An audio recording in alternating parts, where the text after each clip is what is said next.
Hi friends, stitch ചെയ്യുന്നവർ അറിഞ്ഞിരിക്കേണ്ട കുറച്ച് ടിപ്സ് ആൻഡ് ട്രിക്സുമായിട്ടാണ് ഇന്ന് വന്നിട്ടുള്ളത്. സ്റ്റിച്ചിങ് എന്ന് പറയുന്നത് പലർക്കും ഒരു പാഷനാണ്. നമുക്ക് തന്നെ നാം സ്വന്തമായി ഡ്രസ്സ് ഡിസൈൻ ചെയ്ത് ഇടുന്നത് നമ്മൾ വളരെ സന്തോഷമുള്ള കാര്യമാണ്. സ്റ്റിച്ച് ചെയ്യുന്നവർക്ക് ആദ്യമായി വേണ്ടത് നല്ല ക്ഷമയാണ്. പിന്നീട് അതിനോടുള്ള നല്ല ഇൻട്രസ്റ്റും വേണം. നമ്മുടെ അതിയായ ആഗ്രഹങ്ങളല്ലേ എപ്പോഴും നമ്മളെ ലക്ഷ്യത്തിലേക്ക് എത്തിക്കുന്നത്. അപ്പോൾ ക്ഷമയോടൊപ്പം നമ്മൾ നല്ല ഹാർഡ് വർക്കും കൂടെ ചെയ്യുക. സ്റ്റിച്ചിങ് എന്ന് പറയുന്നത് പാഷൻ മാത്രമല്ല, അത് നമുക്ക് നല്ല ഒരു വരുമാന മാർഗം കൂടെയാണ്. എന്നാൽ നാം നമുക്ക് സ്വന്തമായി സ്റ്റിച്ച് ചെയ്യുന്നത് പോലെയല്ല, മറ്റുള്ളവർക്ക് സ്റ്റിച്ച് ചെയ്യുമ്പോൾ ശ്രദ്ധിക്കേണ്ട ഒരുപാട് കാര്യങ്ങളുണ്ട്. ഫിനിഷിങ്ങോട് കൂടിയ ഡ്രസ്സ് വേണം ഡിസൈൻ ചെയ്തെടുക്കാൻ.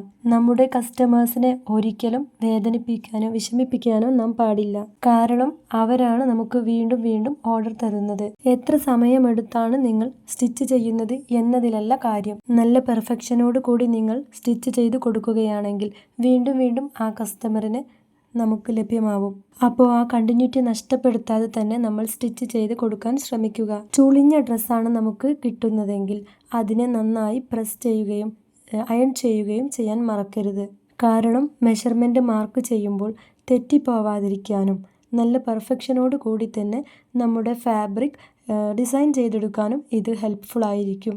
ഫാബ്രിക് എന്ന് പറയുന്നത് സൂക്ഷ്മതയോടെ കൈകാര്യം ചെയ്യേണ്ട ഒന്ന് തന്നെയാണ്. സമയമെടുത്ത് ചെയ്താലും നല്ല ഫിനിഷിങ്ങോട് കൂടി തന്നെ അവസാന റിസൾട്ട് നമുക്ക് ലഭ്യമാവണം. അത് വിചാരിച്ച് നല്ല സ്ലോ ആയിട്ട് ചെയ്യണമെന്നല്ല, എന്നാലും പെർഫെക്റ്റ് ആയിട്ടുണ്ടോ എന്ന് ഓരോ സമയത്തും നമ്മൾ ചെക്ക് ചെയ്യുക. കംഫർട്ടബിൾ ആയിട്ടുള്ള പ്ലേസിൽ നിന്നും സ്റ്റിച്ച് ചെയ്യാൻ ശ്രമിക്കുക. നല്ല വെളിച്ചം ലഭ്യമാവുന്ന, യാതൊരു ഡിസ്റ്റർബൻസും ഇല്ലാത്ത നല്ല ഒരു കംഫർട്ടബിൾ പ്ലേസ് നിങ്ങൾ തിരഞ്ഞെടുക്കുക. കൂടുതൽ ടിപ്സ് ആൻഡ് ട്രിക്സിനായി ഈ ചാനൽ സബ്സ്ക്രൈബ് ചെയ്യാൻ മറക്കല്ലേ.